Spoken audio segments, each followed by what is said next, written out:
Alerto mga Filipino senior citizen, alam niyo ba na ang NCSC Chairman Attorney Franklin Quijano ay pinatawan ng 90 days suspension ng Office of the President. Bakit? Ano ang rason? Narito ating tutunghayan. Hold up.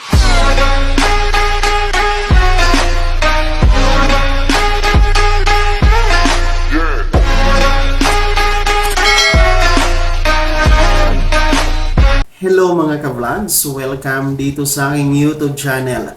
Magandang araw po sa lahat ng mga manonood. Saan po kayong dako sa mundo? Kumusta mga ka-vlogs?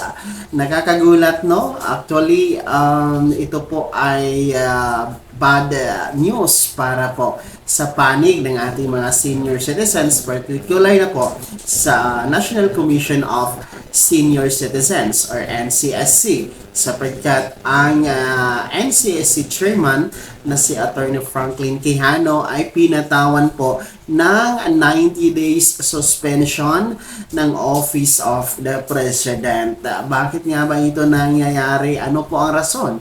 Bakit pinatawan ng suspension ang NCSC chairman at ano na po ang mangyayari sa mga senior citizen under po registered sa NCSC database? Bago natin yan pag-uusapan, kung bago ka pa lang dito sa aking channel at kung hindi ka pa nakasubscribe, ay click nyo na po ang ating subscribe button na nasa baba at huwag nyo kaligtaan na i-turn on yung notification bell, ilagay nyo po sa all para updated kayo sa lahat ng mga videos na i-upload ko. So mabalik tayo dito sa mainit-init pa na issue na kinasasangkutan ng NCSC Chairman Attorney Franklin Quijano. Noon pong nakaraang araw, no?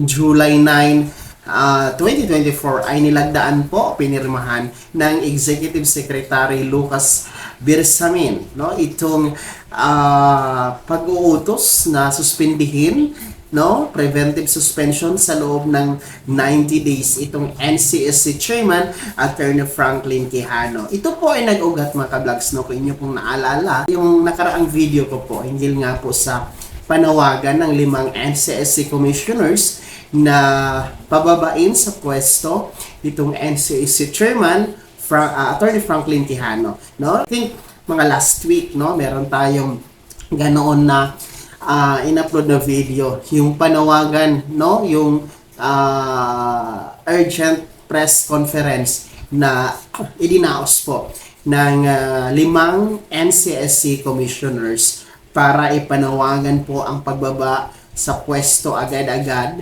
ng NCSC Chairman na si Attorney Franklin Quijano dahil nga po sa inilatag na mga kadahilanan, particular na po yan yung grave misconduct, no, neglect of duty, no, at ang pinakamabigat doon yung katiwalian or corruption na di umano merong hindi nagasta, merong hindi nagamit na maayos na milyones po yun mga ka-vlogs, no?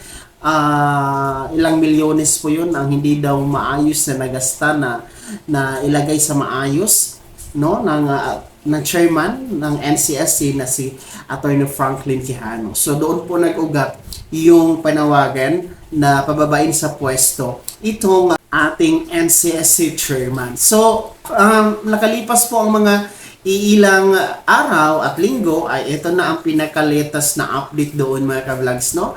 At talagang bumaba na po ang suspension order mula sa Office of the President na naglalayong suspindihin sa loob ng 90 days, no? Itong si Attorney Franklin Quijano bilang chairman ng NCSC. Bakit nga ba Office of the President yung nagbaba ng suspension order? Bakit hindi DILG? Kasi yung NCSC po or National Commission of Senior Citizens ay nasa ilalim po yan ng Office of the President. Under the Office of the President po yan mga ka-vlogs. Kaya kung meron mang mga katiwalian, meron naman po mga problema sa loob ng NCSC na ahensya, ang Office of the President po ang magpapataw ng mga preventive measures no, mga disciplinary actions, kasama na po dyan yung pag-issue ng suspension order, or ang worst is tanggalin sa pwesto yung mga designated officials natin dyan, no? And ito namang mga commissioners ng NCSC, no, 5 yan sila. Ang trabaho kasi ng mga commissioners dyan sa NCSC ay sila po yung nagbabalanse kung tama po ba ang tinatahak na landas ng NCSC, no? Tama po ba yung ginagawa ng NCSC sa pangunguna ng NCSC Chairman Attorney Franklin Quijano, no? Tama po ba yung tinatahak na landas patungo sa kapakanan ng mga benepisyo ng mga senior citizens, no? Kung nagamit ba ng tama yung pondo para sa mga senior citizens. So yun po yung trabaho ng mga commissioners. Nagbabalanse yan sila. At the same time, gumagawa din po sila ng mga polisiya na may kinalaman po sa kapakanan, benepisyo ng ating mga senior citizen, no? So sila po yung nakakakita kung ano po yung takbo ng NCSC. Kaya naman po siguro meron silang nakikita yung mga hindi po tama na nangyayari sa NCSC, ay kaya nga po sila nananawagan, no, sa agad-agad na pagbaba sa pwesto nitong si Attorney Franklin Quijano bilang NCSC chairman. So ngayon po ang rason po or ang dahilan po bakit mayroong 90 days preventive suspension, sapagkat para bigyang daan po ang ginagawang investigasyon. Kasi hindi naman po pwede na yung paratang ng 5 commissioners ay agad-agad po natin tanggalin itong si Attorney Franklin Quijano. Siyempre, meron niyang investigasyon na magaganap, no, para to prove kung meron bang pruweba, meron bang mga ebidensya na nagpapatunay na meron ngang korupsyon sa NCSC, merong kapabayaan sa posisyon itong si Attorney Franklin Quijano. Yun po yung rason, merong ganito, no, na 90 days preventive suspension na binaba po mula sa Office of the President, no, para hindi na din po ma-impluwensyahan ni Attorney Franklin Quijano yung ginagawang investigasyon, no, para hindi po daw madoktor yung mga ebidensya, kung meron man, no, hindi niya ma-impluwensyahan, no, yung mga nagsasagawa ng investigasyon. Kaya meron pong tinatawag natin na 90 days preventive suspension order from the Office of the President, mga ka-vlogs. So yun po yung aabangan natin, mga ka-vlogs, no. 90 days is that is equivalent to 3 months. So July tayo ngayon, August, September, October. So by October, no, meron na itong resulta. Aabangan natin yan time to time kung ano ang development sa investigation na ito, dahil napakahalaga ito, no? Napakahalaga ito para sa ating mga senior citizen, sapagkat marami po sa inyo ang nakaregister na sa NCSC database, no? Huwag kayong mag-alala, ha. Patuloy lang sa pag-register, patuloy lang po sa pagsali sa database ng NCSC sa pamamagitan ng online registration, kasi hindi naman po ito nakaka-apekto sa ating mga benepisyo at kapakanan sa pagiging rehistrado dyan sa database ni NCSC.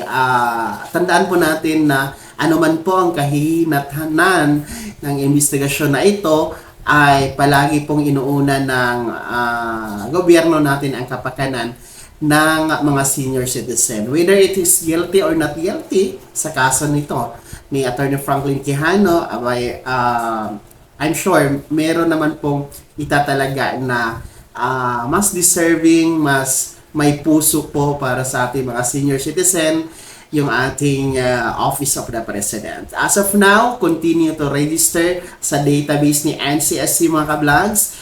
Ang website po ay ang www.ncsc.gov.ph. Malapit na tayo sa 6 million na registered, no, na mga senior citizen dyan sa database ni NCSC. As of today, July 12, 2024, ay nasa 5.8 mahigit, no? 5.8 million mahigit na po ang nakaregister dyan sa NCSC database. And hopefully this July, kayang-kaya yan no, na makatungtong tayo sa 6 million para mga lahati na sa 12 million senior citizens na target na iparehistro ng NCSC sa database nito. Kaya wag nang magpahuli, wag nang mag-aksaya ng panahon.